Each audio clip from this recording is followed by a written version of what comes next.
Assalamualaikum students, welcome once again in our physics class and I hope you all are good and fine. Now we are going to start this class with the topic of resolution of vector, because as you know guys, two topics are remaining in this chapter and inshallah we will conclude this chapter in this class.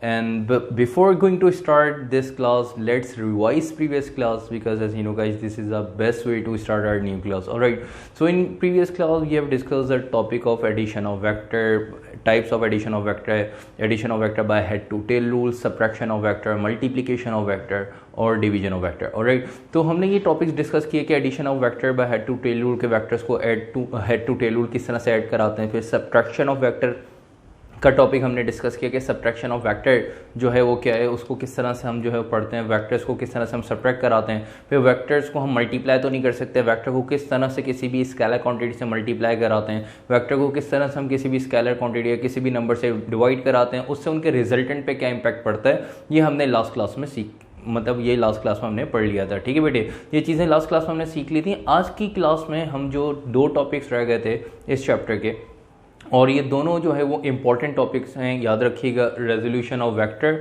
और एक rectangular components of vector. Alright, तो resolution of vector इस topic पे mark कर लीजिएगा, ये most important topic है. ठीक है, आपके लिए इस चैप्टर के लिए तो मोस्ट इंपॉर्टेंट टॉपिक ये पेपर में जो है वो बहुत दफ़ा जो है ये डेरिवेशन आई हुई है रेजोल्यूशन ऑफ वेक्टर की, जिसके अंदर आपने क्या करना होता है वो अभी हम सीखेंगे.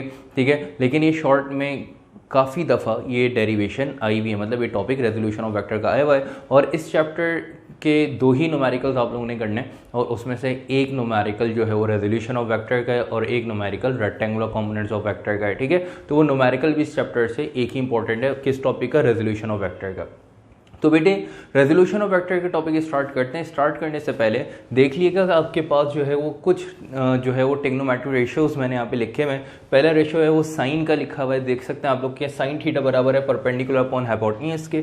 ठीक है, इसी तरह कॉस थीटा बराबर है किसके, बेस अपॉन हाइपोटेन्यूज के. इसी तरह टेन थीटा बराबर है किसके बेटा, परपेंडिकुलर अपॉन बेस. आपके सामने स्क्रीन पे तीनों रेशियोज जो हैं वो लिखे हुए हैं. आपने क्या करना है, इन तीनों रेशियोज को जो है वो याद करना है कि sine theta perpendicular upon hypotenuse, cos theta किसके बराबर है, base upon hypotenuse, tan theta बराबर परपेंडिकुलर अपॉन बेस के.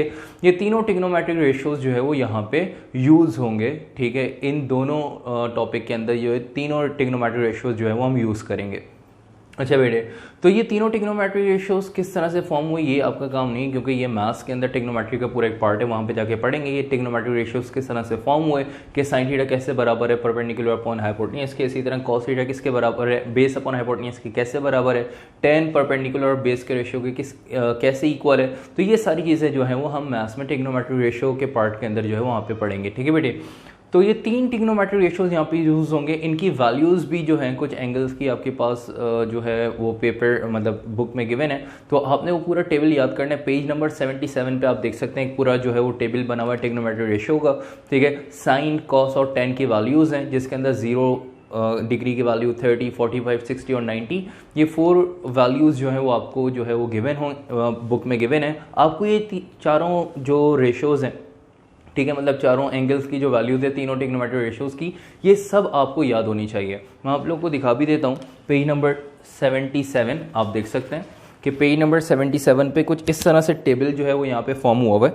ठीक है, तो इस टेबल में 0, 30, 45 और 60 और 90 ये आपके पास जो है वो 5 एंगल्स जो हैं वो गिवन है. तीन ट्रिग्नोमेट्रिक रेशियोज की वैल्यूज, तीनों ट्रिग्नोमेट्रिक रेशियोज की वैल्यू 5 एंगल्स के अकॉर्डिंग आपने वो याद करनी है कि भाई साइन 0 की वैल्यू क्या होती है. देखिए साइन 0 लिखा हुआ है 0. इसी तरह साइन 30 की वैल्यू क्या है, आपके सामने वैल्यू लिखी हुई है. इसी तरह साइन 45 की वैल्यू आपके पास लिखी हुई है 0.707. ठीक है, और इसी तरह साइन 60 की वैल्यू आपके पास लिखी हुई है 0.868. अच्छा बेटे, ये जो वैल्यूज़ हैं ये हर एंगल की, मतलब यहाँ पे आपके पास 5 एंगल्स हैं, तो पाँचों एंगल्स के जो है वैल्यूज़ तीनों ट्रिग्नोमेट्रिक रेशियोज के अकॉर्डिंग अलग अलग वैल्यूज़ लिखी हुई हैं. ठीक है, इसी तरह cos 0 की वैल्यू लिखी हुई है बेटा 1, आप देख सकते हैं. cos 30 की वैल्यू लिखी हुई है 0.8. इसी तरह आगे चलें तो cos आपके पास 45 की वैल्यू लिखी हुई है. इसी तरह आगे चलें तो cos 60 की वैल्यू लिखी हुई है. इसी तरह 10 की भी सारी वैल्यूज़ लिखी हुई हैं. ये पूरा टेबल आप लोगों को याद होना चाहिए. ठीक है, ये पूरा टेबल याद क्यों होना चाहिए, क्योंकि बेटे आप के लेवल पे, 9th मैट्रिक के लेवल पे साइंटिफिक कैलकुलेटर जो है वो पेपर्स में अलाउ नहीं है. जब साइंटिफिक कैलकुलेटर पेपर में अलाउ नहीं है तो इन ट्रिग्नोमेट्रिक रेशियोज की वैल्यू कैसे कैलकुलेट करेंगे जब साइंटिफिक कैलकुलेटर अलाउ नहीं है। हाँ, साइंटिफिक कैलकुलेटर अलाउ हो जाता है तो फिर तो जो है वो ट्रिग्नोमेट्रिक रेशियोज़ की वैल्यू याद करने की ज़रूरत नहीं है, कैलकुलेटर से आप कैलकुलेट कर सकते हैं, लेकिन मैट्रिक लेवल तक जो है वो जो है साइंटिफिक कैलकुलेटर अलाउ नहीं होता पेपर्स में। अगर आप यूज़ कर लें, अभी भी कर लेंगे, अगर जो है वो पढ़ते हुए ड्यूरिंग प्रैक्टिस अगर आप साइंटिफिक कैलकुलेटर यूज़ करते हैं और टेबल याद नहीं करते तो फिर एग्ज़ाम में आप लोगों को प्रॉब्लम फेस करनी पड़ेगी। तो इस वजह से बेटर ये है कि आप अभी जो है वो टेबल याद करें और उसी वैल्यूज़ को जो है वो यूज़ करें न्यूमेरिकल्स में, ताकि आप लोगों को जो है वो साइंटिफिक कैलकुलेटर की ज़रूरत ना पड़े अभी, और फिर एग्ज़ाम में आप लोगों को कोई प्रॉब्लम फेस ना करनी पड़े। ठीक है बेटे, तो ये तो थी ट्रिग्नोमेट्रिक रेशियोज़ की वैल्यूज़ के जो है वैल्यूज़ मैंने आप लोगों को बता दी कौन सी हैं, किस तरह से आपने जो है उनको याद करना है, और 3 ट्रिग्नोमेट्रिक रेशियोज साइन, कॉस और टेन जो है वो आप लोगों ने पढ़ने हैं। तो बेटा साइन, कॉस और टेन ये 3 ट्रिग्नोमेट्रिक रेशियोज और उनकी वैल्यूज़ के बाद अब हम आगे चलते हैं अपने जो है वो टॉपिक की तरफ, रेजोल्यूशन ऑफ वेक्टर। लेकिन स्टार्ट करने से पहले एक चीज़ और मैं बता दूं, देखिएगा बेटा साइन का जो रिलेशन यूज़ होगा, साइन का formula perpendicular upon hypotenuse. Sine का रिलेशन हमेशा यूज़ होता है किसके लिए? परपेंडिकुलर के लिए। जब भी परपेंडिकुलर की बात हो रही होगी, देखिए वो क्वांटिटी जहाँ पे मतलब अगर हम कोई ट्रिग्नोमेट्रिक रेशियो यूज़ कर रहे हैं और देखेंगे जो क्वांटिटी आपके पास अगर आप ट्रिग्नोमेट्रिक रेशियो यूज़ कर रहे हैं वो क्वांटिटी अगर परपेंडिकुलर में, ठीक है, तो उसके लिए अगर यूज़ कर रहे हैं वो क्वांटिटी अगर परपेंडिकुलर में है तो परपेंडिकुलर के लिए इन तीनों रेशियोज में से कौन सा रेशियो आपको यूज़ करना होगा? साइन का रेशियो आपने यूज़ करना होगा। बिल्कुल इसी तरह से अगर आप बेस की बात करें तो बेस के लिए जो है वो आप कॉस का रिलेशन यूज़ करेंगे, और टेन थीटा का रिलेशन यूज होगा हमेशा एंगल की कैलकुलेशन के लिए, डायरेक्शन की कैलकुलेशन के लिए, मतलब एंगल के लिए यूज होगा। ठीक है, दोबारा देख लीजिएगा, परपेंडिकुलर के लिए कौन सा रिलेशन यूज करेंगे? साइन का।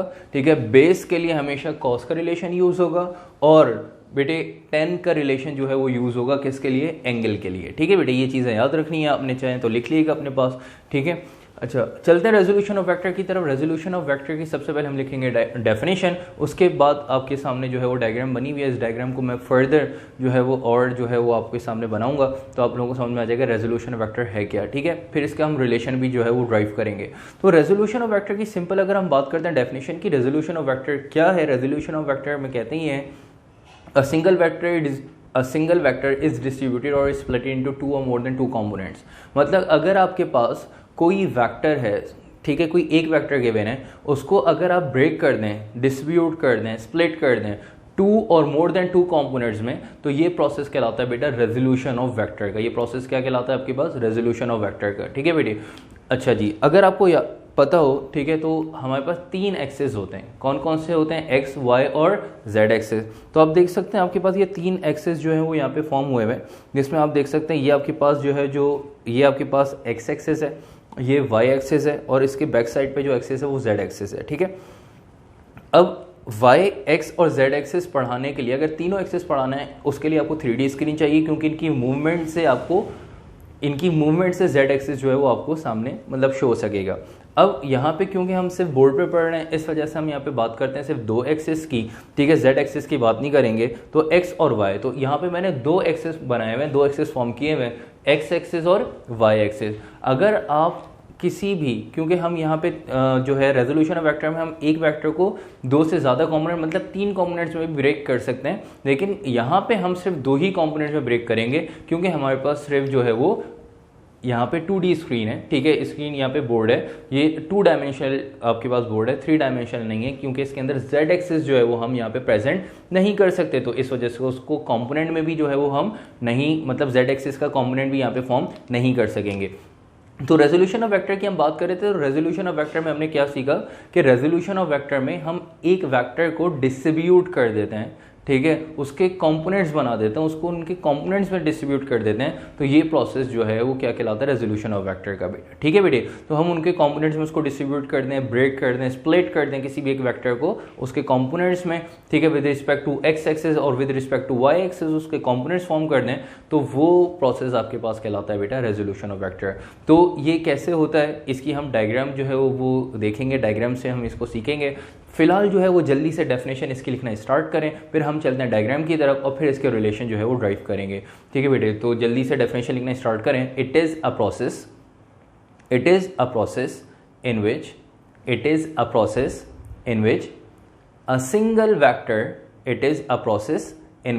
अ single vector a single vector is distributed or splitted,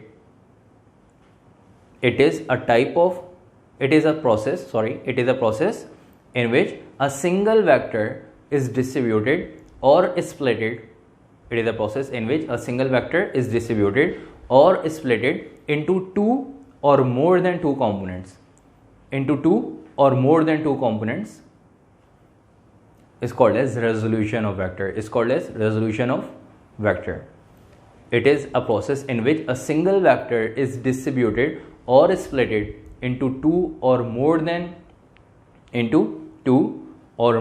two components is called as resolution of vector. तो resolution of vector की आप लोगों ने डेफिनेशन लिख ली कि वो प्रोसेस जिसके अंदर हम किसी भी एक वेक्टर को दो या दो से ज़्यादा कंपोनेंट्स मतलब तीन कंपोनेंट्स में हम ब्रेक कर दें तो उस प्रोसेस को हम बेसिकली रेजोल्यूशन ऑफ वेक्टर का नाम देते हैं।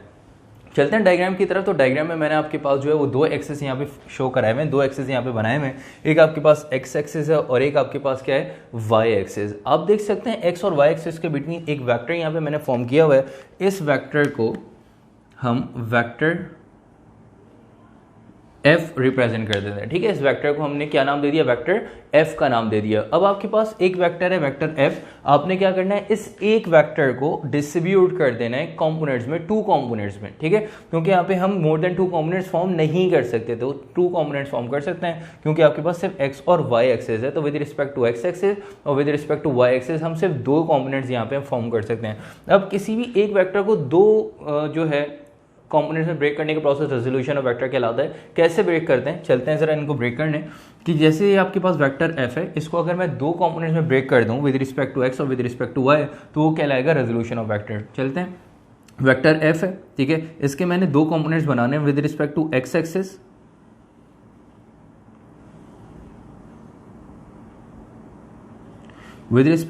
एक्सिस मैंने इसका एक कंपोनेंट बना लिया और इसको मैंने नाम दे दिया यहाँ पे एफ एक्स का, ठीक है बेटे। आप देख सकते हैं with respect to X axis vector F का एक component with respect to X axis यहाँ पे मैंने फॉर्म कर लिया और इसको मैंने यहाँ पे क्या नाम दे दिया बेटा, एफ एक्स का। बिल्कुल इसी तरह से वेक्टर एफ का एक component with respect to Y axis यहाँ पे हम फॉर्म करेंगे।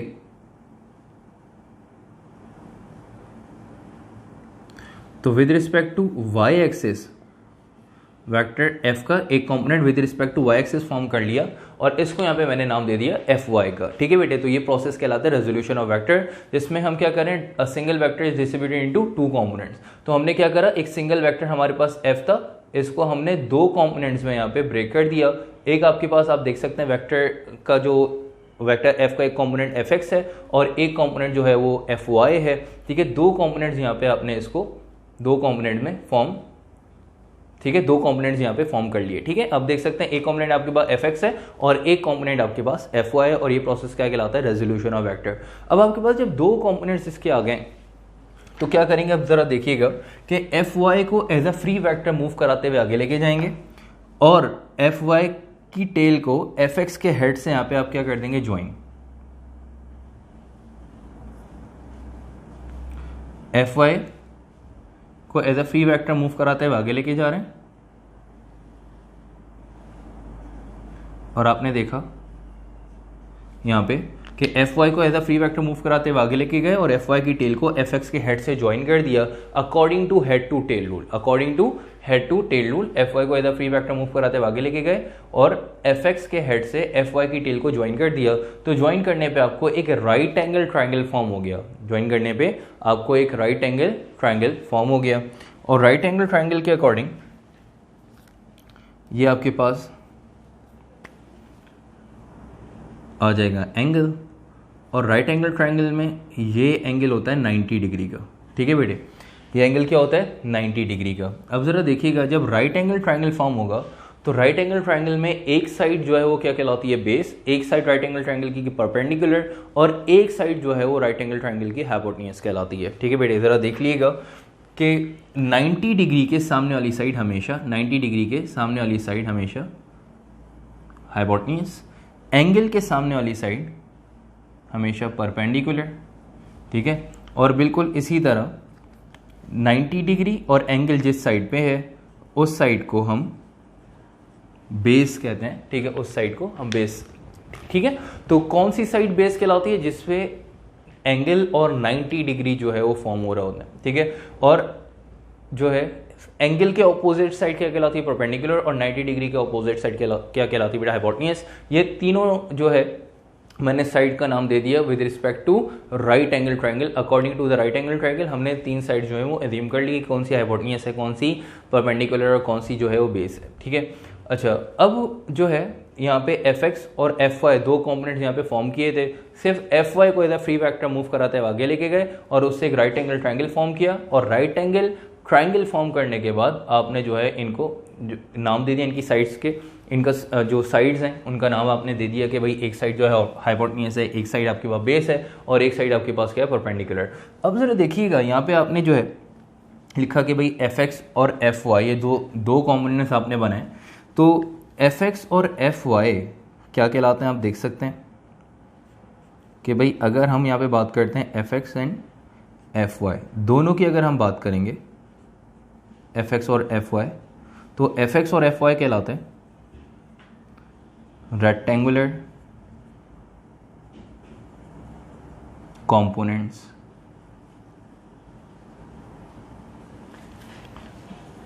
ऑफ वेक्टर, ठीक है बेटे। आप देख सकते हैं एफ एक्स और एफ वाई क्या कहलाते हैं? Rectangular components of vector.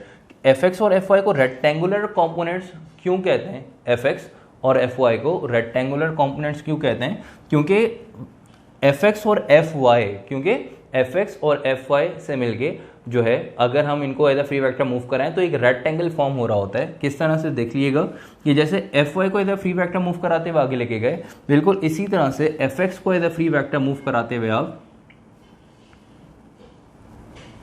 आगे लेके जा सकते हैं। एफ एक्स को as a free vector move कराते हुए आगे लेके जाएंगे, ये एफ एक्स को, ठीक है। तो एफ एक्स को एज अ फ्री वेक्टर हम मूव कराते हुए ऊपर लेके जाएंगे तो उससे एक आपके पास रेक्टेंगल एक फॉर्म हो जाएगा, ठीक है। तो आप देख सकते हैं एफ एक्स को as a free vector move कराते हुए ऊपर लेके गए, एफ वाई को as a free vector move कराते हुए आगे लेके गए, तो आपके पास एक रेक्टेंगल फॉर्म हो गया। इस वजह से इनको मतलब एफ एक्स और एफ वाई को रेक्टेंगुलर कॉम्पोनेंट ऑफ वेक्टर का नाम देते हैं कि भाई एफ एक्स और एफ वाई की मदद से, मतलब with the help of F x and F Y एक रेक्टेंगल जो है वो फॉर्म हो जाता है। इस वजह से इनको रेक्टेंगुलर कंपोनेंट ऑफ वेक्टर कहते हैं, ठीक है बेटे। अगर हम यहाँ पे बात करते हैं सिर्फ एफ एक्स की, कि भाई सिर्फ एफ एक्स की अगर हम बात करें, कि अगर हम यहाँ पे बात कर रहे हैं सिर्फ एफ एक्स की, तो बेटा एफ एक्स कहलाता है हॉरिजॉन्टल कंपोनेंट।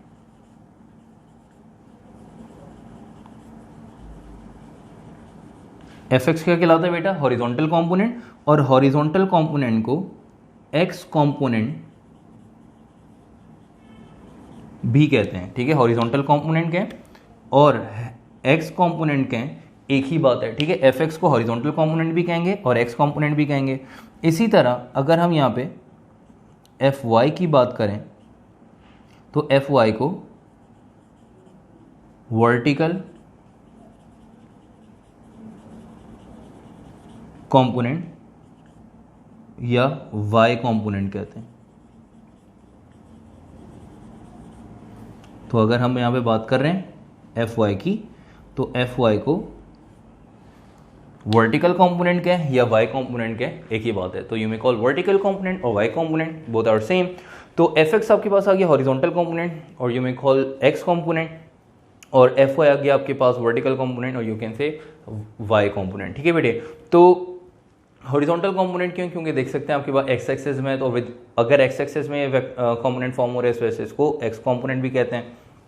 एफ वाई आपके पास जो है वर्टिकली यहाँ पे फॉर्म हो रहा है, इस वजह से यहाँ पे आप इसको वर्टिकल कंपोनेंट, और क्योंकि with respect to Y axis form हो रहा है इस वजह से इसको वाई कंपोनेंट कहते हैं। और अगर सिर्फ एफ एक्स और एफ वाई की बात करते हैं तो एफ एक्स और एफ वाई क्या कहलाते हैं? दोनों मिलके रेक्टेंगुलर कंपोनेंट्स ऑफ वेक्टर। क्यों कहलाते हैं ये मैंने आपको यहाँ पे बता दिया, ठीक है। तो आप लोग जल्दी से इसकी डायग्राम बनाएं, ये कॉपी करें और उसके बाद हेडिंग डाल दीजिएगा एक्सप्लेनेशन की। तो पहले लिखते हैं इसकी एक्सप्लेनेशन, ठीक है। डायग्राम को हम करेंगे एक्सप्लेन अपनी वर्डिंग में और उसके बाद जो है फिर इसकी डेरिवेशन जो है वो स्टार्ट करेंगे, ठीक है बेटे। तो डायग्राम के बाद हेडिंग डाल दिएगा एक्सप्लेनेशन की।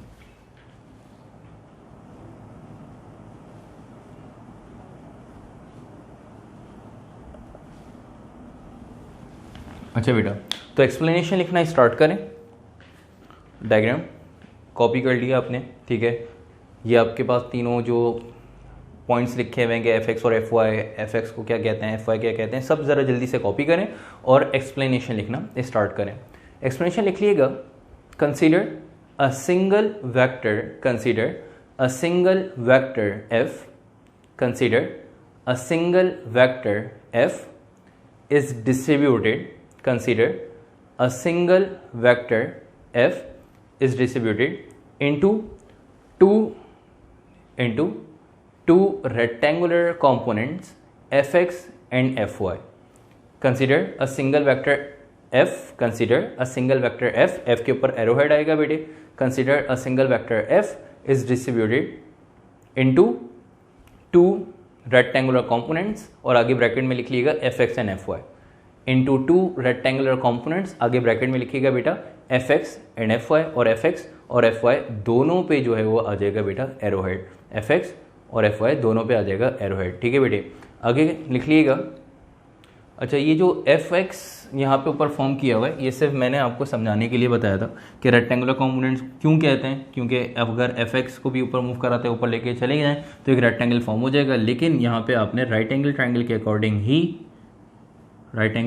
अकॉर्डिंग ही ये रिलेशन यहाँ पे ड्राइव करना है, तो इस वजह से एफ एक्स को मूव करा के ऊपर ले जाने की ज़रूरत नहीं है। ठीक है, सिर्फ यहाँ पे हम बात कर रहे हैं राइट एंगल ट्रायंगल की, तो राइट एंगल ट्रायंगल के अकॉर्डिंग ही आपने क्या करना है, रिलेशन ड्राइव करना है, एक्सप्लेनेशन लिखनी है। ठीक है, तो एक्सप्लेनेशन में आपने लिख लिया अब तक कि consider a single vector F is distributed और स्प्लिटेड इनटू टू और more than two component, is distributed into two components F x and F Y. ठीक है, ये आप लोगों ने लिखा होगा two rectangular components F x and F Y, full stop. ठीक है बेटे, F x and F Y, full stop. उसके बाद आगे लिखिएगा, इन this case fx is a horizontal component, in this case fx is a horizontal component and fy is a vertical component। fx और fy दोनों के ऊपर एरोहेड आता रहेगा बेटा, जहाँ पे वेक्टर f यूज हो रहा हो, fx और fy यूज हो रहा हो, उनके ऊपर एरोहेड लाजमी आएगा। ठीक है बेटे, तो आप लोगों ने एक्सप्लेनेशन लिखी कि consider a single vector f is distributed into two rectangular components of vector fx and fy, full stop। In this case fx is a horizontal component and fy is a vertical component, full stop। According to the right angle triangle,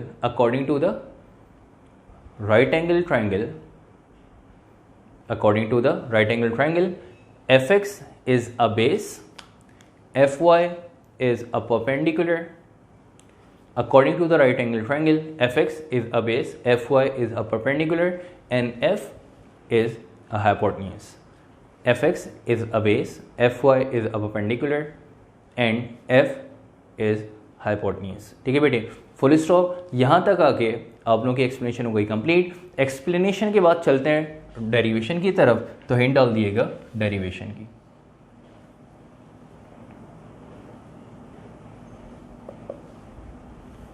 अच्छा बेटा, derivation start करने जा रहे हैं और derivation में आपने दो रिलेशन जो है बेसिकली ड्राइव करने होते हैं।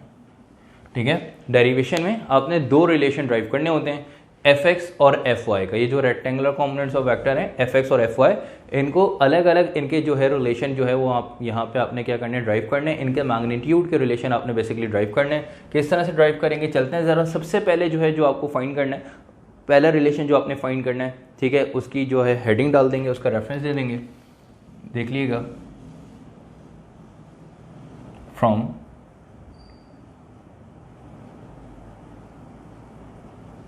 मैग्नीट्यूड ऑफ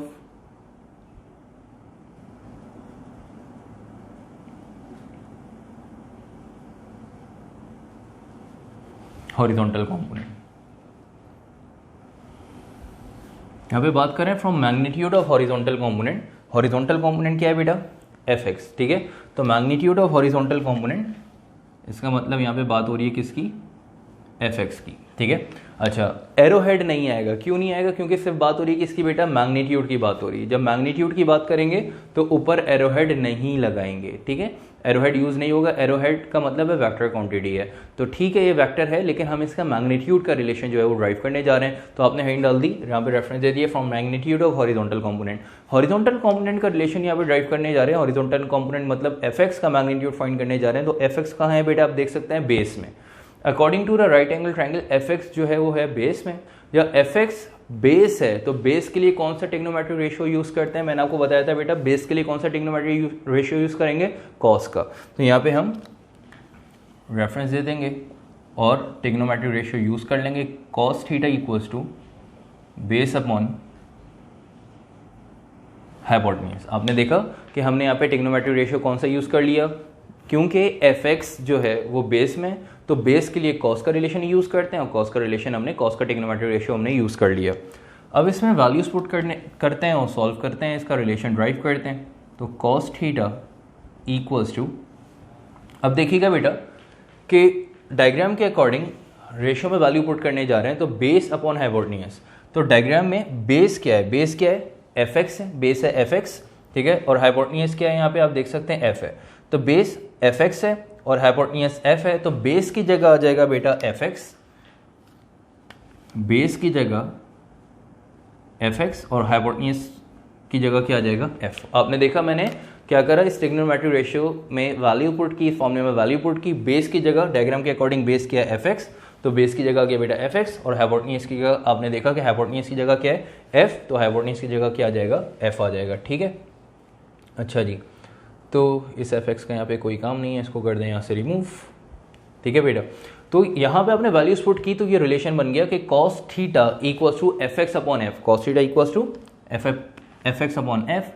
एफ नीचे डिवाइड हो रहा है, दूसरी तरफ आके मल्टीप्लाई हो जाएगा, तो एफ इक्वल्स टू, सॉरी, जब एफ जाके कॉस थीटा से मल्टीप्लाई होगा तो रिलेशन बन जाएगा F cos theta equals to F x, और करके रिलेशन को पलट के लिख देंगे कि भाई एफ कॉस थीटा अगर एफ एक्स की इक्वल है, ठीक है, दोनों साइड्स अगर बराबर हैं, तो एफ एक्स बराबर हो जाएगा एफ कॉस थीटा के।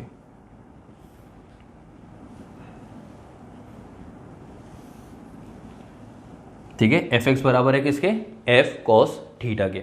तो यहां तक आके आपने क्या करा? रिलेशन ड्राइव कर लिया।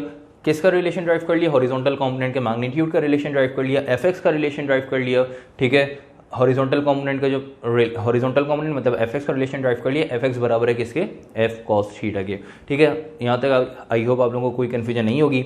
जैसे ही हॉरिजॉन्टल कंपोनेंट का रिलेशन हमने ड्राइव कर लिया, अब चलते हैं किसकी तरफ? वर्टिकल कंपोनेंट की तरफ। वर्टिकल कंपोनेंट का मैग्नीट्यूड का रिलेशन अब हम ड्राइव करेंगे। यहाँ पे हम रेफरेंस दे देंगे from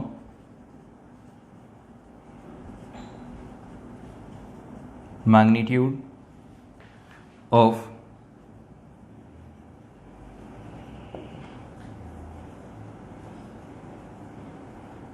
vertical component. Vertical component की अगर मैग्नीट्यूड की बात करें तो वर्टिकल कंपोनेंट क्या है आपके पास?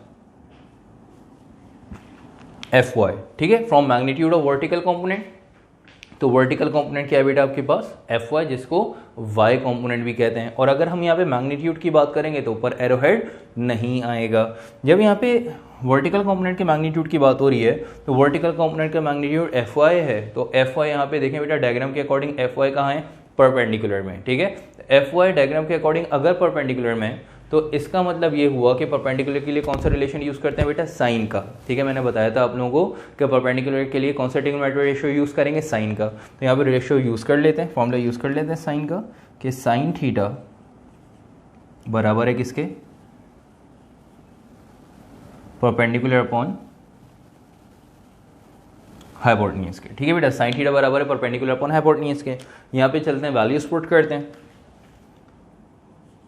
Sign theta equals to perpendicular, diagram के अकॉर्डिंग परपेंडिकुलर क्या है? देखें बेटा, डायग्राम के अकॉर्डिंग परपेंडिकुलर क्या है? एफ वाई, ठीक है। परपेंडिकुलर की जगह आ जाएगा एफ वाई। फिर फॉर्मूले में क्या आ रहा है? हाइपोटेन्यूज। तो डायग्राम के अकॉर्डिंग हाइपोटेन्यूज क्या है बेटा आपके पास? एफ।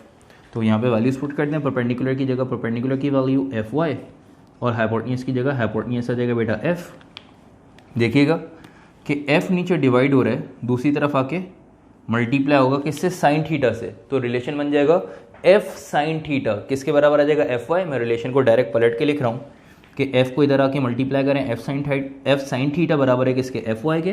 तो डायरेक्ट अगर रिलेशन को पलट के लिखें तो रिलेशन आ जाएगा F y equals to F sine theta.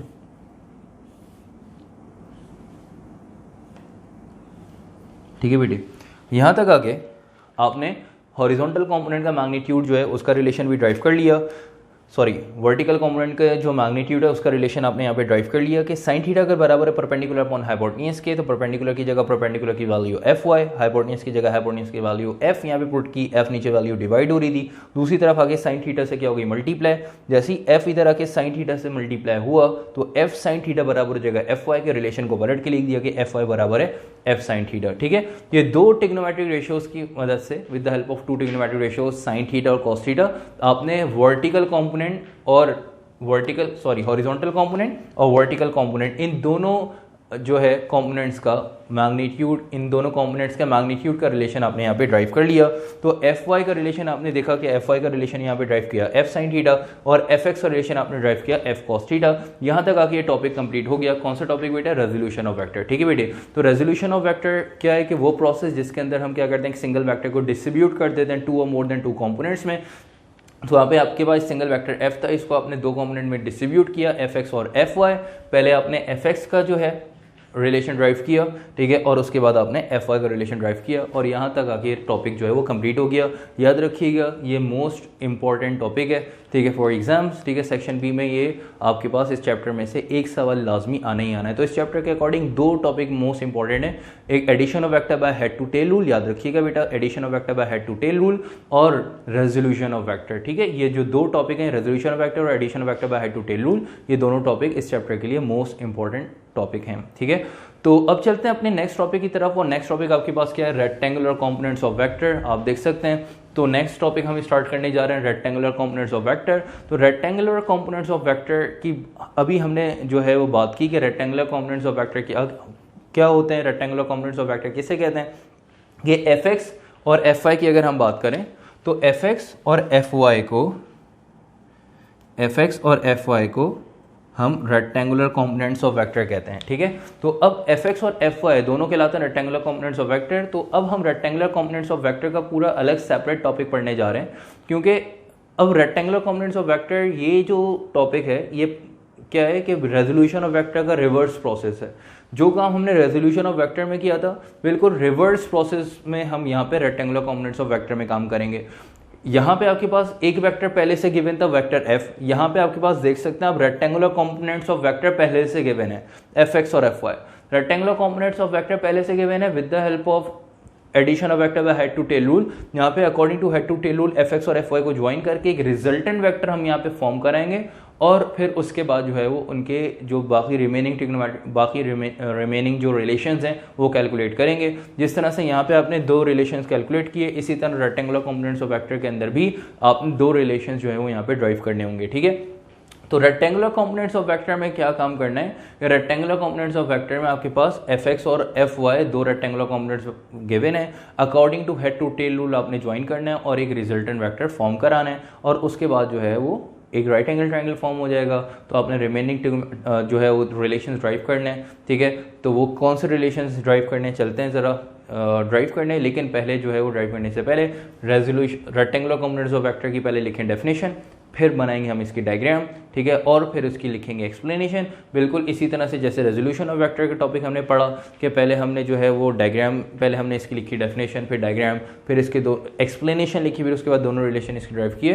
बिल्कुल इसी तरह से यहाँ पे भी आपने क्या काम करना होगा, यहाँ पे आपने पहले लिखनी है इसकी डेफिनेशन, फिर बनानी है डायग्राम और उसके बाद फिर इसकी लिखेंगे एक्सप्लेनेशन और फिर इसके रिलेशन जो है वो करेंगे ड्राइव।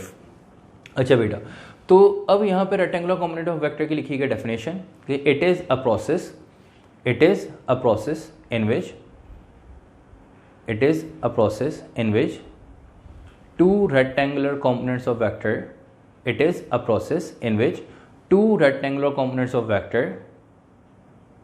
are added.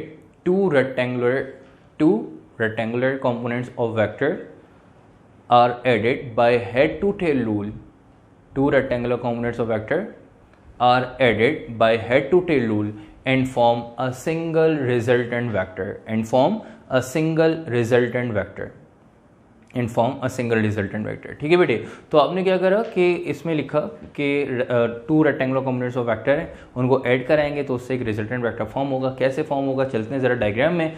ठीक है, आप देख सकते हैं डायग्राम में एक मैंने लिया हुआ है एक्स एक्सिस और एक लिया हुआ है वाई एक्सिस। एक्स एक्सिस पे मैंने एक हॉरिजॉन्टल कंपोनेंट एफ एक्स यहाँ पे फॉर्म किया हुआ है और एफ वाई जो है वो वाई एक्सिस पे फॉर्म किया हुआ है। ये आपके पास हॉरिजॉन्टल कंपोनेंट है, ये आपके पास वर्टिकल कंपोनेंट है और इन दोनों को कहते हैं रेक्टेंगुलर कंपोनेंट्स। तो ये दो रेक्टेंगुलर कंपोनेंट्स हैं, आपने डेफिनेशन में लिखा है, इनको according to head to tail rule आपने ज्वाइन करना है। तो एफ वाई को as a free vector move कराते हुए आगे लेके चले जाएंगे और एफ एक्स के हेड से आपने यहाँ पे एफ वाई की टेल को ज्वाइन कर देना है। तो आपने देखा यहाँ पे मैं एफ वाई को as a free vector move कराते हुए आगे लेके चला गया। जब एफ वाई को as a free vector move कराते हुए आगे लेके गया according to head to tail rule join कराया, आप देख सकते हैं एफ वाई की टेल को एफ एक्स के हेड से यहाँ पे मैंने क्या कर दिया, ज्वाइन करा दिया। तो उससे आपको एक रिजल्टेंट वेक्टर मिलेगा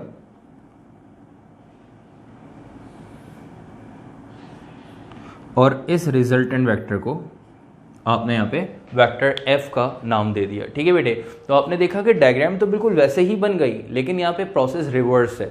यहाँ पे आपके पास वेक्टर f था, उससे आपने उसके दो कंपोनेंट्स बनाए थे। ठीक है, फिर एफ वाई को फ्री वेक्टर मूव कराया, फिर राइट एंगल ट्रायंगल फॉर्म हो गया। यहाँ पे आपके पास पहले से आपके पास दो रेक्टेंगुलर कंपोनेंट्स है एफ एक्स और एफ वाई। आपने इन दोनों को according to head to tail rule join किया, एफ वाई को as a free vector move कराते हुए आगे लेके गए, एफ एक्स के हेड से ज्वाइन किया, तो आपको एक रिजल्टेंट वेक्टर मिल गया। और यहाँ पे रिजल्टेंट वेक्टर को, क्योंकि कंपोनेंट्स एफ एक्स और एफ वाई थे, इस वजह से रिजल्टेंट वेक्टर को आपने यहाँ पे एफ का नाम दे दिया। अब यहाँ पे कंफ्यूज नहीं हुईएगा कि रिजल्टेंट वेक्टर को आर से रिप्रेजेंट करते हैं।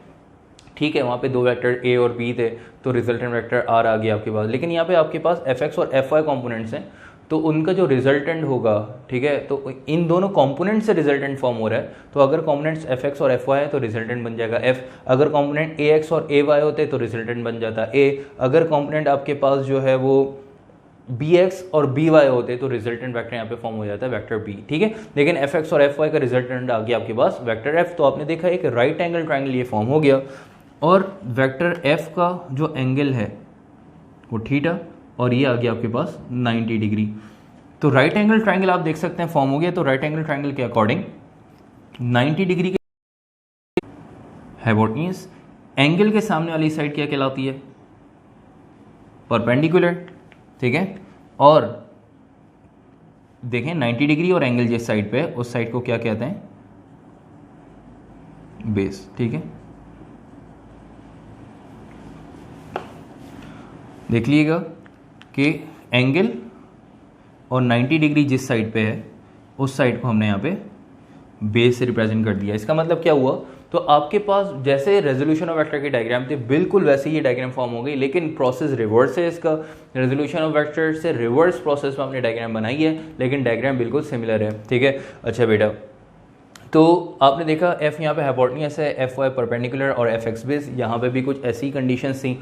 अब आपने रेक्टेंगुलर कॉम्पोनेंट्स ऑफ वेक्टर में क्या काम करना है, तो रेजोल्यूशन ऑफ वेक्टर में कर लिया था बेटा। रेक्टेंगुलर कॉम्पोनेंट्स ऑफ वेक्टर में वो दो काम करने हैं जो रेजोल्यूशन ऑफ वेक्टर में नहीं करे। देखें आपने यही डायग्राम जो रेक्टेंगुलर कॉम्पोनेंट्स ऑफ वेक्टर में बनाई, यही डायग्राम रेजोल्यूशन ऑफ वेक्टर में। रेजोल्यूशन ऑफ वेक्टर में चार चीज़ें आ रही थी। ठीक है, क्या, F x, F y, F और ये एंगल। ठीक है, फोर कॉम्पोनेंट्स हैं यहाँ पे। ठीक है, आपके पास एफ एक्स है, एफ वाई है, एफ है और एंगल है। तो आपने क्या करा, सिर्फ दो कंपोनेंट्स का जो है वो रिलेशन ड्राइव किया, एफ एक्स और एफ वाई का। एफ एक्स और एफ वाई का रिलेशन आपने यहाँ पे ड्राइव किया, एफ और एंगल मतलब ये वेक्टर रिजल्टेंट वेक्टर और ये एंगल का रिलेशन छोड़ दिया। ये काम आपने कहाँ करना है, रेक्टेंगुलर, छोड़ा नहीं है, वो काम वहाँ पे करना ही नहीं। रेजोल्यूशन ऑफ वेक्टर में ये सिर्फ इतना ही काम करना है, एफ एक्स और एफ वाई इनके रिलेशन जो है वो ड्राइव करने हैं। हाँ, अब रेक्टेंगुलर कॉम्पोनेंट्स ऑफ वेक्टर की बात करेंगे तो रेक्टेंगुलर कॉम्पोनेंट्स ऑफ वेक्टर में देखिएगा कि F x, F y, F और एंगल ये फोर कॉम्पोनेंट्स आ रहे हैं, जिसमें से एफ एक्स और एफ वाई का रिलेशन तो रेजोल्यूशन ऑफ वेक्टर में ड्राइव कर चुके हैं। यहाँ पे क्या काम करना है, जो रिमेनिंग टू कॉम्पोनेंट्स हैं, एक आपके पास रिजल्टेंट वेक्टर एफ है, तो resultant vector F, resultant vector का मैग्नीट्यूड फाइंड करेंगे और यहाँ पे जो एंगल आ रहा है थीटा, इस थीटा का भी रिलेशन ड्राइव करेंगे। ये एंगल बेसिकली रिजल्टेंट का एंगल है, रिजल्टेंट की डायरेक्शन है, ठीक है, कि रिजल्टेंट का एंगल, रिजल्टेंट की डायरेक्शन इसको आप कह सकते हैं। तो इसका भी मैग्नीट्यूड का रिलेशन ड्राइव करेंगे और यहाँ पे रिजल्टेंट वेक्टर की मैग्नीट्यूड का रिलेशन ड्राइव करेंगे, ठीक है बेटे। डायग्राम आप लोगों ने कॉपी कर ली है, जल्दी से अगर नहीं की तो कर लें, और उसके बाद हेडिंग डाल देगा एक्सप्लेनेशन की, और एक्सप्लेनेशन लिखना ही स्टार्ट करें, ठीक है बेटा। एक्सप्लेनेशन लिख लीजिएगा और उसके बाद फिर हम जो है दो रिलेशन जो है वो यहाँ पे ड्राइव करेंगे और यहाँ तक आके आपका चैप्टर कंप्लीट हो जाएगा, ठीक है बेटा। एक्सप्लेनेशन लिखना स्टार्ट करें। Consider two rectangular components of vector F x and F y. Consider two rectangular components of vector F x and F y. F x and F y are added by head to tail rule. Consider two rectangular components of vector fx and fy. Arrowhead लाजमी आता रहेगा इन पे।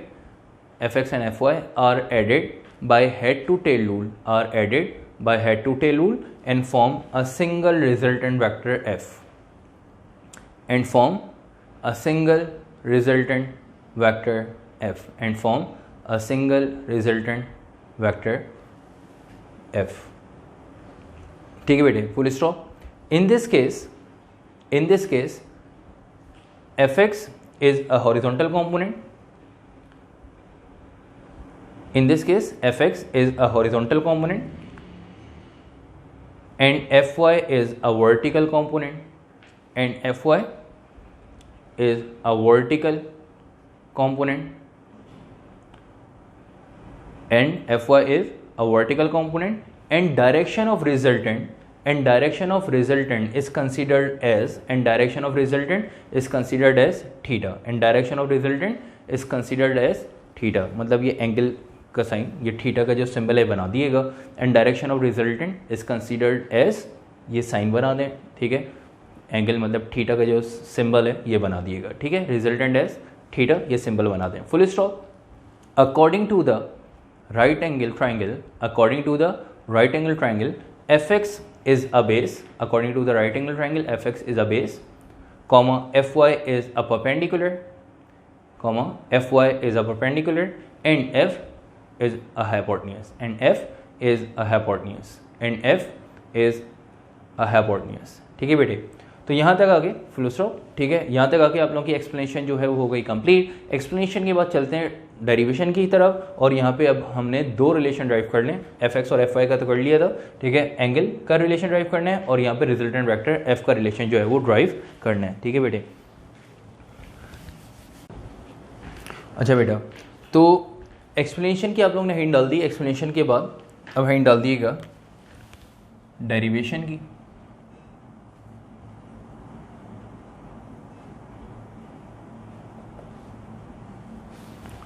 Derivation हम start करेंगे जिससे resultant के magnitude के relation से, ठीक है। तो यहाँ पर रेफरेंस दे देंगे from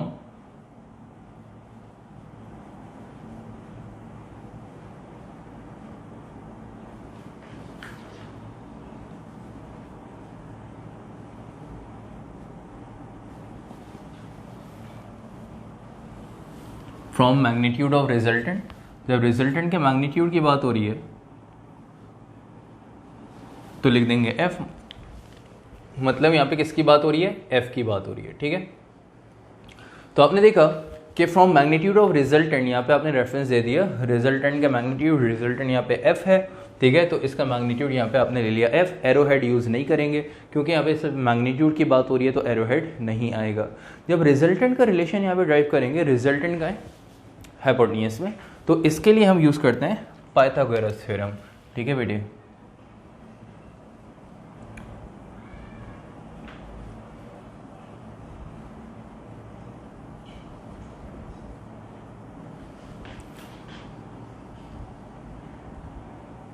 by using Pythagoras theorem, और पाइथागोरस थ्योरम क्या है बेटा, देख लीजिएगा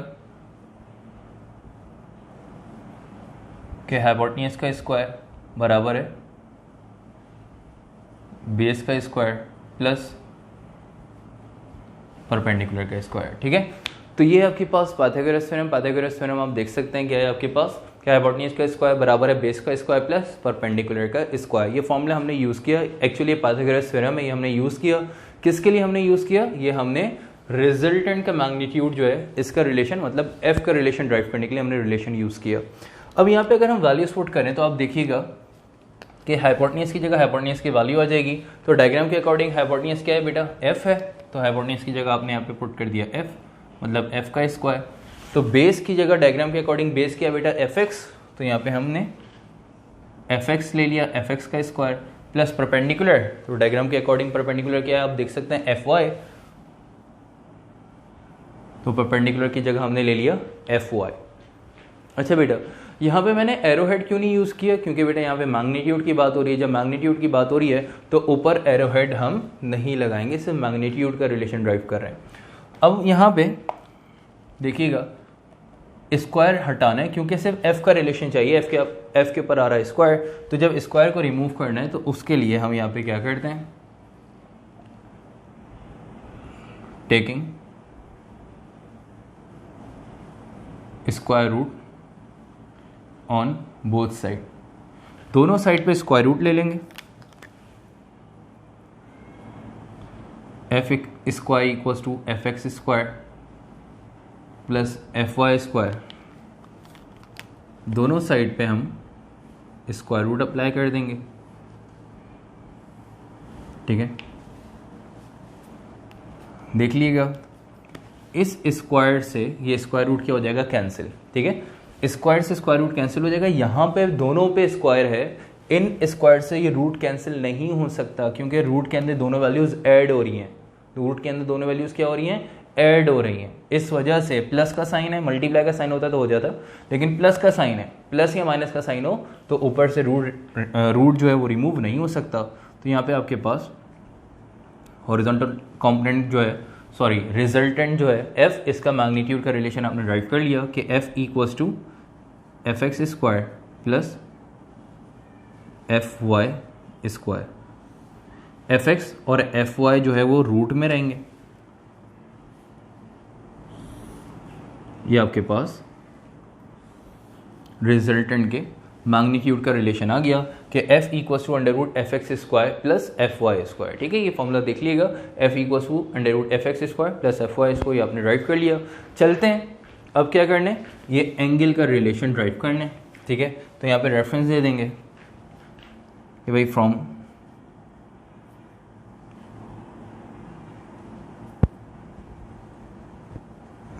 एंगल या direction of resultant, direction of resultant, ठीक है बेटा। डायरेक्शन ऑफ रिजल्टेंट मतलब थीटा। एंगल का रिलेशन जब हम ड्राइव कर रहे हैं तो बेटा मैंने आप लोगों को एक चीज़ बताई थी, जब हम एंगल के रिलेशन की बात कर रहे होंगे, एंगल का रिलेशन ड्राइव करेंगे तो एंगल के लिए हम कौन सा रिलेशन यूज़ करते हैं, टेन थीटा का रिलेशन यूज़ करते हैं, ठीक है बेटा। देख लीजिएगा एंगल के लिए कौन सा रिलेशन यूज़ करेंगे, टेन थीटा। टेन थीटा किसके बराबर है, परपेंडिकुलर अपॉन बेस के, ठीक है। टेन थीटा किसके बराबर है, परपेंडिकुलर अपॉन बेस। यहाँ पे करते हैं वैल्यूज पर, तो टेन थीटा इक्वल्स टू, तो डायग्राम के अकॉर्डिंग आप देखें तो डायग्राम के अकॉर्डिंग परपेंडिकुलर है एफ वाई और बेस है एफ एक्स। तो परपेंडिकुलर की जगह एफ वाई, बेस की जगह एफ एक्स, ठीक है। अब आपको किसका रिलेशन चाहिए बेटा, थीटा का रिलेशन चाहिए। तो यहाँ पे टेन थीटा से, टेन जो है वो एंगल से थीटा से क्या हो रहा है, मल्टीप्लाई। तो टेन को दूसरी तरफ भेजेंगे, यहाँ पे मल्टीप्लाई हो रहा है, राइट साइड पे भेजेंगे तो डिवाइड हो जाएगा। लेकिन आपने क्या करना है, राइट साइड पे तो भेजना है, लेकिन डिनोमिनेटर में नहीं भेजेंगे, डायरेक्ट उसको न्यूमरेटर में भेजेंगे। तो ज़रा देखिएगा जिस तरह से आपके पास लिखा हुआ था कि आपने जो है मैथ्स में सॉल्व किया था कि log x equals to this, कोई वैल्यू लिखी हुई है, log को दूसरी तरफ भेजा तो ऊपर जाके वो उसकी पावर क्या हो गई, इन्वर्स हो गई। बिल्कुल इसी तरह से जब 10 को दूसरी तरफ भेजेंगे तो रिलेशन क्या बन जाएगा, आप देखिएगा कि theta equals to 10 inverse F y upon F x, और ये आपके पास एंगल का रिलेशन आ गया। ठीक है, तो आपने देखा कि 10 को अगर मैं इधर भेजता तो नीचे आके डिवाइड हो जाता, मैंने इसको डायरेक्ट ऊपर न्यूमरेटर में भेजा तो डिनोमिनेटर से जब न्यूमरेटर में शिफ्ट करते हैं किसी भी वैल्यू को तो उसकी पावर की साइन क्या हो जाती है, चेंज, नीचे पॉजिटिव 1 थी ऊपर जाके क्या हो गई -1। तो 10 को जब राइट साइड में भेजा तो ये हो गया 10 इनवर्स और F y upon F x as it is, ये हो गया एंगल का रिलेशन आपके पास ड्राइव। ठीक है, तो यहाँ तक आके आपके पास रेक्टेंगुलर कॉम्पोनेंट्स ऑफ वेक्टर का भी टॉपिक पूरा कंप्लीट यहाँ तक हो गया। ठीक है, तो रेजोल्यूशन ऑफ वेक्टर और रेक्टेंगुलर कॉम्पोनेंट्स ऑफ वेक्टर के अंदर आपने जो है वो इन दोनों टॉपिक के अंदर 4 रिलेशन ड्राइव किए, आप देख सकते हैं कौन कौन से। एक आपके पास जो है वो हॉरिजॉन्टल कॉम्पोनेंट का रिलेशन है एफ कॉस थीटा, एक वर्टिकल कंपोनेंट का रिलेशन है F y equal to F sine theta, एक आपके पास जो है वो रिजल्टेंट का रिलेशन है F equal to under F x square plus F y square, और एक आपके पास जो है वो एंगल का रिलेशन है कि tan inverse F y upon F x. ठीक है, 10 इनवर्स क्या है, ठीक है आपके पास, तो ये आपके पास थीटा इक्वल टू 10 इनवर्स क्या आ गया, F y upon F x, ये आपके पास एंगल का रिलेशन आ गया। तो ये चारों रिलेशन जो हैं वो न्यूमेरिकल में यूज होंगे। एफ आपके पास रिजल्टेंट का रिलेशन, रिजल्टेंट का मैग्नीट्यूड का रिलेशन, ठीक है, एंगल का रिलेशन, हॉरिजॉन्टल कंपोनेंट और वर्टिकल कंपोनेंट का रिलेशन। चलते हैं न्यूमेरिकल की तरफ, ये चारों रिलेशन हम वहाँ पे यूज़ करते हैं। अच्छा, एक चीज़ ज़रा देखिएगा इस रिलेशन में कि theta equals to 10 inverse F y upon F x. ठीक है, ये 10 इनवर्स जो है ना, ये 10 इनवर्स की वैल्यू आपने जो है वो कैलकुलेट करनी होगी कैलकुलेटर से। तो इस वजह से जो है, क्योंकि आपके पास जो टेबल है उसके अंदर 10 इनवर्स की वैल्यू नहीं है। आप देख सकते हैं, आप पेज नंबर 77 पे जो मैंने आपको बोला है कि वो आप लोगों ने टेबल याद करना है, तो इस पेज नंबर 77 पे जो टेबल है इसके अंदर कॉस की वैल्यू और 10 की वैल्यू, कॉस साइन और 10 तीन ट्रिग्नोमेट्रिक रेशियोज की वैल्यूज़ हैं, 10 इनवर्स की वैल्यू नहीं है। ठीक है, तो 10 इनवर्स की वैल्यू नहीं है, तो 10 इनवर्स की वैल्यू यूज कैलकुलेट करने के लिए, फाइंड करने के लिए साइंटिफिक कैलकुलेटर आपको रिक्वायर्ड होगा। और साइंटिफिक कैलकुलेटर क्योंकि आपके पास जो है वो साइंटिफिक कैलकुलेटर क्योंकि अलाउ नहीं है, ठीक है, 9th मैट्रिकल लेवल पे साइंटिफिक कैलकुलेटर अलाउ नहीं है, तो इस वजह से जो है वो आपके पास ऐसा कोई न्यूमेरिकल नहीं आएगा जिसके अंदर ट्रिग्नोमेट्रिक रेशियो, जिसके अंदर आपको कैलकुलेटर की ज़रूरत पड़े, मतलब 10 इनवर्स का कोई रिलेशन कैलकुलेट करने के लिए नहीं आएगा। आप देख सकते हैं आपके पास बुक में भी जो न्यूमेरिकल्स हैं उसके अंदर भी उसने जो है वो 10 इनवर्स मतलब जो है वो एंगल कैलकुलेट करने के लिए नहीं बोला। हाँ, रिजल्ट में उसने एक न्यूमेरिकल में दिया हुआ एंगल कैलकुलेट करके बोला नहीं है कैलकुलेशन के लिए। ठीक है, क्यों नहीं बोला, क्योंकि आपको साइंटिफिक कैलकुलेटर अलाउ नहीं है यूज़ करना। ठीक है, तो सिंपल कैलकुलेटर से कैलकुलेशन करेंगे और टेबल की वैल्यूज़ भी याद करने के लिए इसी वजह से बोली जा रही है ताकि आप लोगों को कोई प्रॉब्लम ना हो। चलते हैं न्यूमेरिकल की तरफ, और ये रिलेशन जो है वो हम यूज़ करते हैं न्यूमेरिकल में। तो बुक ओपन कर लीजिएगा पेज नंबर 84, और पेज नंबर 84 में आपके पास 6 न्यूमेरिकल हैं, आपने सिर्फ 2 ही न्यूमेरिकल करने हैं, 5.5, 5.6। इससे प्रीवियस जो 4 न्यूमेरिकल्स हैं उसमें बस आपको बताया जा रहा है कि भाई इतने मैग्नीट्यूड का ये वाला वेक्टर ड्रॉ करें, इस डायरेक्शन में ड्रॉ करें। तो सिंपल आपने स्केल से वेक्टर्स ड्रॉ करने हैं, डी से जो है वो उनकी मेजरमेंट करनी है। वो जो है पेपर्स में नहीं आते, सिर्फ 2 ही न्यूमेरिकल्स जो है वो पेपर में आते हैं जो हम सॉल्व करेंगे, जो प्रॉपर न्यूमेरिकल जिसके अंदर रिलेशन, जिसके अंदर कैलकुलेशन एक्चुअली है। ठीक है, तो वो 2 न्यूमेरिकल 5.5 और 5.6। तो बुक का पेज नंबर 84 ओपन कर लिएगा, हम न्यूमेरिकल सॉल्व करने जा रहे हैं। बेटा पेज नंबर 84 जरा देखिएगा, पेज नंबर 84 में न्यूमेरिकल नंबर 5.5 में कह रहा है कि find the x and y component of the following forces by trigonometric method. तो ट्रिग्नोमेट्रिक मेथड से एक्स और वाई कंपोनेंट्स आपने फाइंड करना है फॉलोइंग फोर्सेस का। फोर्सेस यहाँ पे आपके पास गिवन है, ठीक है, कि आपके पास जो है 3 पार्ट हैं, पार्ट 1, पार्ट 2, पार्ट 3। अच्छा, एक्स और वाई कंपोनेंट की बात हो रही है तो बेटा एक्स और वाई कंपोनेंट मैंने आपको बता दिया था पहले कि एक्स और वाई कंपोनेंट, एक्स कंपोनेंट क्या कहलाता है एफ एक्स और वाई कंपोनेंट क्या कहलाता है एफ वाई। मतलब एफ एक्स और एफ वाई आपने फाइंड करना है। 3 पार्ट्स हैं, ठीक है, इसमें से आपको मैं 1 या 2 पार्ट सॉल्व करवा दूंगा, बाकी जो है वो 2 पार्ट्स, बाकी जो है वो रिमेनिंग 3rd जो पार्ट है, तीसरा पार्ट जो है वो आप लोगों ने खुद सॉल्व करना होगा। तो एक्सरसाइज न्यूमेरिकल नंबर 5.5 आप देख लीजिएगा, क्या कह रहा है कि find the x and y component of the following forces by trigonometric method. First part जो है इसका वो कह रहा है कि न्यूटन, मतलब एन गिवन है और एन से पहले आपके पास कोई वैल्यू अगर नहीं लिखी हुई, ठीक है, आपके पास जो है कुछ बुक्स में वैल्यू होती है, कुछ बुक में वैल्यू नहीं होती, ठीक है, इससे भी लिखा हुआ है N at 45 degree with x axis. अगर आपके पास सिर्फ एन लिखा हुआ है, ठीक है, पहले पार्ट में, और एन से पहले कोई वैल्यू नहीं लिखी हुई, तो वहाँ पे लिख लीजिएगा 10√2, ठीक है, ये वैल्यू लिख लीजिएगा 10। अगर लिखा हुआ है सिर्फ n, ठीक है, और उसके आगे लिखा हुआ है at 45 degree with x axis, at 45 degree with x axis, तो बेटा इस n से पहले लिख लीजिएगा 10√2। जिनके पास मतलब n से पहले जिनके पास वैल्यू लिखी हुई है, सिर्फ पहले पार्ट में कहीं कहीं कुछ बुक्स में वैल्यू मिसप्रिंट है, तो अगर आपके पास ये वैल्यू नहीं लिखी हुई तो लिख लीजिएगा, ठीक है, अदरवाइज लिखी हुई तो ठीक है, वेरी गुड। हम चलते हैं पहले पार्ट सॉल्व करने। तो फर्स्ट पार्ट में n मतलब n आपके पास फोर्स कितनी अप्लाई हो रही है, 10√2 न्यूटन की फोर्स अप्लाई हो रही है, और with respect to x axis जो एंगल उसका फॉर्म हो रहा है 45 डिग्री, ठीक है। अच्छा बेटा, तो चलते हैं पहले पार्ट की तरफ। देखिएगा ये आपके पास डायग्राम है कि भाई फोर्स मतलब वेक्टर f है, तो एंगल जो फॉर्म हो रहा है वो angle with respect to x axis क्या बन रहा है यहाँ पे 45, फोर्स अप्लाई हो रही है 10√2 न्यूटन की। अब वो क्या बोल रहा है कि x और y कंपोनेंट फाइंड करें, तो बहुत सिंपल न्यूमेरिकल है बेटे, और इम्पोर्टेंट न्यूमेरिकल है, पेपर में काफ़ी दफ़ा आया भी है इसकी कैलकुलेशन, ये न्यूमेरिकल आया भी है पेपर में, तो हैंड डाल दिएगा न्यूमेरिकल्स या प्रॉब्लम्स क्या है।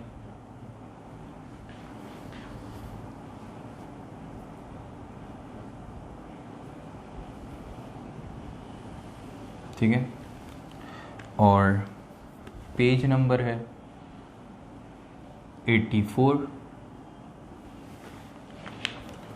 सबसे पहले हम यहाँ पे बात करेंगे न्यूमेरिकल 5.5 के पार्ट 1 की। जब पार्ट 1 की अगर हम बात करें तो पार्ट 1 का डाटा देखिएगा। पार्ट 1 में क्या कह रहा है, F फोर्स गिवन है 10√2 न्यूटन की, और एंगल जो है वो कितना फॉर्म हो रहा है 45। एंगल कितना फॉर्म हो रहा है बेटा 45। उसके बाद क्या फाइंड करना है, Fx और Fy, क्योंकि क्या लिखा हुआ था क्वेश्चन में x और y कंपोनेंट जो है वो फाइंड करें, तो x और y कंपोनेंट मतलब Fx और Fy फाइंड करना है। तो ये पहले पार्ट का मैंने डाटा बनाया, फोर्स 10√2 न्यूटन, एंगल 45, इसी तरह सेकंड पार्ट का, थर्ड पार्ट का इसी तरह से डाटा बनेगा। Fx और Fy same as it is find करना है, बस 4f की जगह वैल्यू चेंज होती रहेगी। 10√2 पार्ट 1 में, इसी तरह पार्ट 2 की बात करें तो आपके पास जो है 15 न्यूटन है, ठीक है, और एंगल आपके पास 60 डिग्री है। और पार्ट 3 की अगर हम बात करें तो पार्ट 3 में आपके पास फोर्स जो है वो 20 न्यूटन है, और एंगल आपके पास आ जाएगा 90 डिग्री, ठीक है बेटे। अच्छा, अब जो है कैलकुलेशन की तरफ चलते हैं।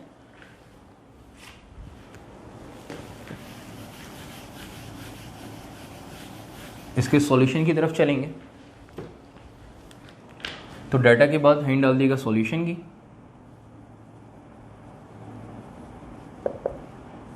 और जो फाइंड करना है वो लिख लेंगे। क्या फाइंड करना है बेटा,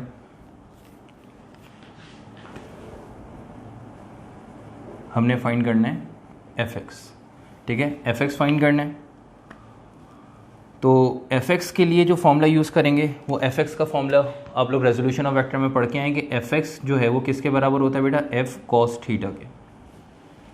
Fx बराबर है F cos थीटा, तो Fx as it is, F की जगह F की वैल्यू 10√2, F की जगह F की वैल्यू 10√2, ठीक है, मल्टीप्लाई बाय cos, आपके पास एंगल कितना है यहाँ पे देख सकते हैं 45, cos 45, Fx इक्वल्स टू 10√2, इसको मल्टीप्लाई करना है cos 45 से, तो cos 45 की वैल्यू पहले पता होनी चाहिए। तो cos 45 की जो वैल्यू है वो आप देख सकते हैं, ठीक है। टिग्नोमेट्रिक रेशियो का जो टेबल आपके पास पेज नंबर 77 पे जो है बना हुआ है, उस टेबल में जाके आप देख सकते हैं cos 45 की वैल्यू आपके पास 0.707 है। तो Fx इक्वल्स टू 10√2 को मल्टीप्लाई कर देंगे 0.707 से, तो आपके पास जो है वो आंसर आ जाएगा। तो 10√2, पहले इनको सॉल्व कर लेंगे, ठीक है, 10√2 को मल्टीप्लाई 0.707, तो 10√2 को 0.707 से मल्टीप्लाई करें तो आंसर आपके पास जो है वो इसका आ रहा है 9.999। तो राउंड ऑफ करके हम इसको यहाँ पे 10 ले लेंगे, तो Fx आपके पास आ गया 10 न्यूटन, ठीक है। अच्छा, cos 45 की वैल्यू फ्रैक्शन में भी गिवन है, आप चाहे फ्रैक्शन में लिख सकते हैं, आप चाहे पॉइंट में लिख लें, आप लोगों की मर्जी है। तो आपने देखा fx की आपने कैलकुलेशन कर ली और fx का आंसर आ गया आपके पास 10 न्यूटन। बिल्कुल इसी तरह से fy कैलकुलेट करेंगे। fy के लिए फॉर्मूला कौन सा यूज़ करेंगे, fy का, और fy का फॉर्मूला क्या है बेटा, fy बराबर है f साइन थीटा। यही रिलेशन पढ़ के आए रेजोल्यूशन ऑफ वेक्टर में fy का, बस वैल्यूज पुट करते हैं। ये fy इक्वल्स टू f की जगह क्या आ जाएगा, f की वैल्यू क्या है बेटा 10√2 मल्टीप्लाई बाय साइन, और एंगल यहाँ पे क्या है बेटा आपके पास 45। ठीक है, अब आपने क्या करना है, साइन 45 की वैल्यू देख के लिखनी है यहाँ पे, और 10√2 को मल्टीप्लाई कर देना है साइन 45 से। और आप देख सकते हैं टेबल में जाके देख सकते हैं जो है साइन 45 की भी वही वैल्यू है जो cos 45 की है 0.707। तो ये दो वैल्यूज ऐसी हैं जो सेम है। ठीक है, 0.707 वो आपके पास साइन 45 की भी है और cos 45 की भी वही वैल्यू है। चलते हैं इसको ज़रा सॉल्व करते हैं, आगे देखिएगा। नेक्स्ट स्टेप मैं यहीं पर इसको सॉल्व कर देता हूँ।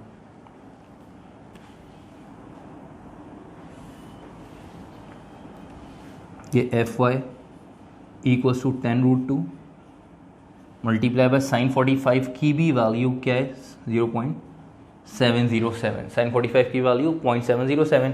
जब इसको 10√2 से मल्टीप्लाई करेंगे, ठीक है, यही है ना, इन दोनों को मल्टीप्लाई किया था 10 न्यूटन आ गया, इन दोनों को मल्टीप्लाई करेंगे इससे भी आंसर क्या आएगा 10 न्यूटन।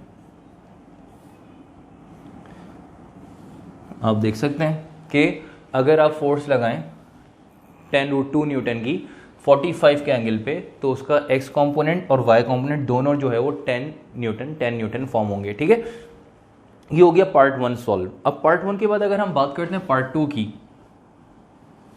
तो देखिएगा पार्ट 2 कैसे सॉल्व होगा। पार्ट 2 का मैं डाटा बना रहा हूं, सॉल्व आप लोग करेंगे। ठीक है, आप लोग देखिएगा बेटा कि पार्ट 2 में फोर्स लग रही है 15 न्यूटन। ठीक है, आप देख सकते हैं पार्ट 2 बुक में जो पार्ट 2 है फोर्स है 15 न्यूटन और एंगल है बेटा 60 डिग्री। फाइंड यही करना है, क्या फाइंड करना है बेटा, fx और fy। fx और fy आपने क्या करना होगा, फाइंड करना होगा। ठीक है, सॉल्यूशन के हिंट डालेंगे। fx की जब बात करेंगे तो fx के लिए कौन सा रिलेशन यूज़ करेंगे, f cos थीटा। ठीक है, जब fy की बात करेंगे f के रिलेशन यूज़ करेंगे f sin थीटा। ठीक है, तो fx और fy बिल्कुल इसी तरह से वैल्यूज। f की जगह क्या आ जाएगा, आप देख सकते हैं f की जगह आ जाएगा बेटा 15। ठीक है, f की जगह क्या आ जाएगा, क्योंकि कैलकुलेशन सिमिलर इसी तरह से होगी जैसे मैंने ये वाला न्यूमेरिकल सॉल्व किया पार्ट 1, तो f की जगह क्या आ जाएगा यहाँ पे 15 आ जाएगा। ठीक है, और cos एंगल क्या आ जाएगा 60। ठीक है, तो 15 एज इट इज़। फिर यहाँ पे देखेंगे कि cos 60 की वैल्यू क्या है 0.86। ठीक है, तो 0.868 यहाँ पे लिखेंगे, 15 से मल्टीप्लाई करेंगे, fx का आंसर आ जाएगा। बिल्कुल इसी तरह से जब fy की बात होगी, जब fy की कैलकुलेशन करेंगे तो fy का फॉर्मूला क्या है f sin थीटा। तो f की जगह क्या आ जाएगा बेटा 15 और साइन थीटा की जगह क्या आ जाएगा बेटा, यहाँ पे एंगल क्या है 60, साइन 60। 15 को साइन 60 की वैल्यू टेबल में जाके देखिए आंसर क्या है 0.5। तो साइन 60 को 15 से मल्टीप्लाई करेंगे, आंसर आ जाएगा 7.5। तो मतलब साइन 60 की वैल्यू 0.5 और 0.5 को 15 से मल्टीप्लाई करेंगे 7.5। fy का आंसर आ जाएगा पार्ट 2 का 7.5। तो ये जिस तरह से पार्ट 2 सॉल्व किया, बिल्कुल इसी तरह से पार्ट 3 सॉल्व करेंगे। पार्ट 3 का डाटा भी आप लोगों ने बनाना है, पार्ट 3 के सॉल्यूशन भी आप लोगों ने खुद सॉल्व करना है पार्ट 3 को। ठीक है, यहाँ तक आगे 5.5 न्यूमेरिकल हो गया कंप्लीट। अब हम चलते हैं लास्ट न्यूमेरिकल चैप्टर का, ताकि चैप्टर आपका कंप्लीट हो जाए। और लास्ट न्यूमेरिकल चैप्टर नंबर 5 का है 5.6, जिसके अंदर रिजल्टेंट का मैग्नीट्यूड आपको जो है वो फाइंड करना होगा। चलते हैं नेक्स्ट न्यूमेरिकल।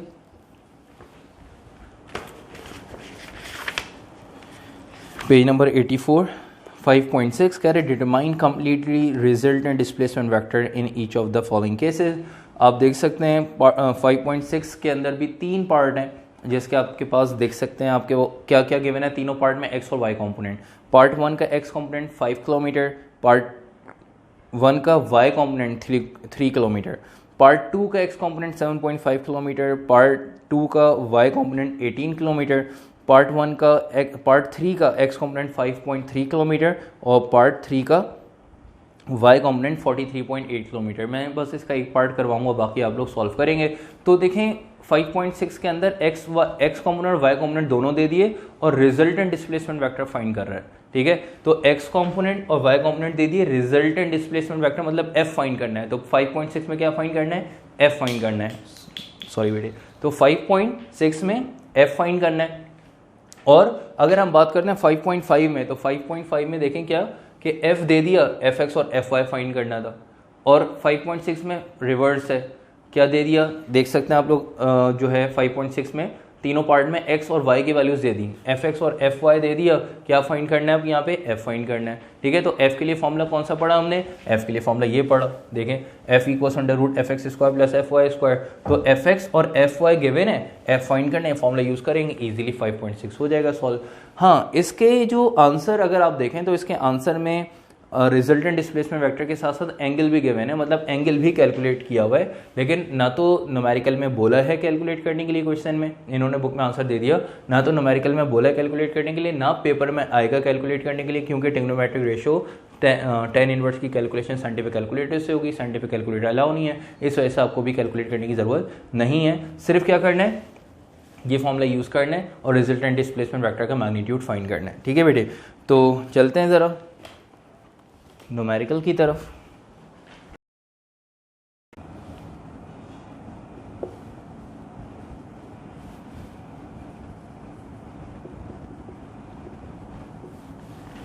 तो 5.6 पेज नंबर 84 क्या कह रहा है कि determine the resultant completely resultant displacement vector. Resultant displacement vector मतलब f फाइंड करना है, जबकि आपके देखें x कंपोनेंट और y कंपोनेंट गिवन है।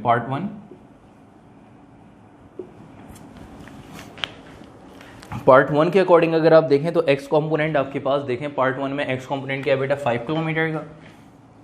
पार्ट 1 में x कंपोनेंट मतलब fx जो है वो 5 किलोमीटर, और fy जो है वो बेटा आपके पास कितना है, 3 किलोमीटर, ठीक है। y कंपोनेंट क्या है, 3 किलोमीटर। और क्या कह रहा है, क्या फाइंड करें, रिजल्टेंट वेक्टर। रिजल्टेंट वेक्टर मतलब f यहाँ पे आपने फाइंड करना है। डाटा के बाद सॉल्यूशन के हिंट डालेंगे, जो फाइंड करना है वो लिखेंगे। क्या फाइंड करना है बेटा, f फाइंड करना है।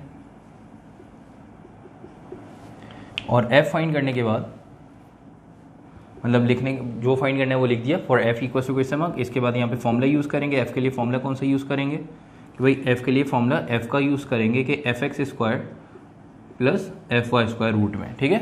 रूट के अंदर fx square plus fy square ये फॉर्मूला हम यूज़ करेंगे। वैल्यूज पुट करते हैं, f equals to under root fx की जगह बेटा क्या आ जाएगा, fx की वैल्यू आ जाएगी, और fx की वैल्यू यहाँ पे आपके पास क्या है, 3, सॉरी fx की वैल्यू है 5, 5 का स्क्वायर, fy की वैल्यू क्या है, 3, 3 का स्क्वायर। अच्छा बेटा यहाँ पे एक चीज़ का ख्याल रखिएगा कि भाई किलोमीटर में है तो इसको मीटर में कन्वर्ट नहीं करना, ठीक है। ये वेक्टर हैं, जो वेक्टर का यूनिट गिवन होगा वही रहने देंगे और उसके आंसर में भी यही यूनिट लिखेंगे। आपने यहाँ पे जो है देखें, यहाँ पे आपके पास जो रिजल्टेंट वेक्टर का यूनिट न्यूटन था, तो आपने कैलकुलेशन में जो आंसर आ रहा है इसका यूनिट क्या लिखा, न्यूटन, ठीक है। यहाँ पे आपके पास जो कॉम्पोनेंट वेक्टर किलोमीटर में, तो जो रिजल्टेंट का आंसर आएगा वो किलोमीटर में रहेगा। इसके यूनिट को कन्वर्ट नहीं करना। अगर सेंटीमीटर में होता है तो सेंटीमीटर में लिखते, मीटर में होता है तो मीटर में लिखते हैं, न्यूटन में होता है तो न्यूटन में लिखते हैं, ठीक है। अच्छा जी, अब इनको हम कर लेते हैं solve. f equals to under root 5 का स्क्वायर बेटा 25 और 3 का स्क्वायर 9, तो 25 प्लस 9 क्या होता है भाई आजकल, 34, और 34 का अगर हम ले लें रूट तो यहाँ पे आ जाएगा f का आंसर।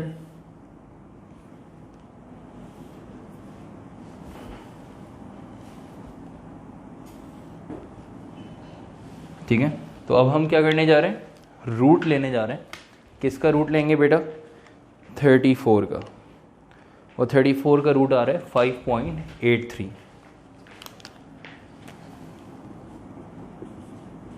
ठीक है बेटा। तो ये आपके पास आ गया आंसर। अब इसका रिजल्ट जो है वो आप लिख सकते हैं, रिजल्ट के हिंट डाल के कि the magnitude of resultant component the magnitude of resultant vector is 5.83 kilometre. The magnitude of resultant vector is 5.83 kilometre. यहाँ पे भी आप हर पार्ट का अलग अलग रिजल्ट लिखेंगे। जैसे पार्ट 1 कंप्लीट कर लिया तो रिजल्ट के एंड डाल के रिजल्ट लिखेंगे the magnitude of horizontal component is 10 Newton and the magnitude of vertical component is 10 Newton.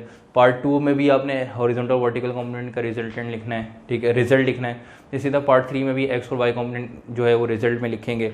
यहाँ पे भी आपने क्या करना है, रिजल्ट के हिंट डाल के जो है वो क्या फाइंड कर रहा है, रिजल्टेंट वेक्टर फाइंड कर रहा है, तो रिजल्टेंट वेक्टर का रिजल्ट लिख लेंगे, ठीक है। और मैंने आपको बताया था कि अब आप लोगों ने रिजल्ट जो है वो खुद ट्राई करना है, खुद लिखने की कोशिश करनी है। तो यहाँ पे आके ये न्यूमेरिकल कंप्लीट हो गया, रिजल्ट लिख सकते हैं the magnitude of resultant vector is 5.83 kilometre. यहाँ तक आके न्यूमेरिकल कंप्लीट हुआ, तो यहाँ तक आके चैप्टर नंबर 5 भी आप लोगों का हो गया कंप्लीट। आपने जो है वो चैप्टर नंबर 5 के अंदर जो है वो क्या क्या चीज़ें डिस्कस की, स्केलर क्वांटिटी क्या होती है, वेक्टर क्वांटिटी क्या होती है, वेक्टर की टाइप्स क्या हैं, फिर एडिशन ऑफ वेक्टर क्या, एडिशन ऑफ वेक्टर की टाइप में addition of vector by head to tail rule जिसको ग्राफिकल मेथड भी कहते हैं, सब्ट्रैक्शन ऑफ वेक्टर आपने पढ़ा, उसके बाद multiplication of vector, division of vector आपने डिस्कस किया। उसके बाद आज की क्लास में आपने रेजोल्यूशन ऑफ वेक्टर और रेक्टेंगुलर कॉम्पोनेंट्स ऑफ वेक्टर का टॉपिक पढ़ा, ठीक है। छोटा सा चैप्टर था, इसके अंदर 2 इंपॉर्टेंट टॉपिक मैंने आपको बताया, एक addition of vector by head to tail rule और एक रेजोल्यूशन ऑफ वेक्टर। न्यूमेरिकल की बात करें तो न्यूमेरिकल नंबर 5.5 और 5.6 ये दोनों न्यूमेरिकल जो इंपॉर्टेंट है, ज़्यादा इंपॉर्टेंट 5.5 है, ठीक है बेटे। तो यहाँ तक आके जो है, और ये जो आपके पास आप देख सकते हैं ये 5.6 ये MCQ के लिए इंपॉर्टेंट है, ये MCQ में आता है नॉर्मली, और ये आपके पास जो है वो सेक्शन बी में न्यूमेरिकल के पार्ट में आता है, ठीक है। तो यहाँ तक आके हम चैप्टर नंबर 5 आपका कंप्लीट हो गया। नेक्स्ट क्लास में चैप्टर नंबर 6 स्टार्ट करेंगे, क्लास में आप एंड करेंगे। अगर आपको कोई कन्फ्यूजन हो, कोई क्यूरी हो, आप लोग जो है वो पूछ सकते हैं, ठीक है। फिर इंशाल्लाह नेक्स्ट क्लास में चैप्टर नंबर 6 इक्विलिब्रियम जो है वो स्टार्ट करेंगे। नेक्स्ट क्लास में मुलाकात होती है, तब तक अपना ख्याल रखिएगा। अल्लाह हाफिज़।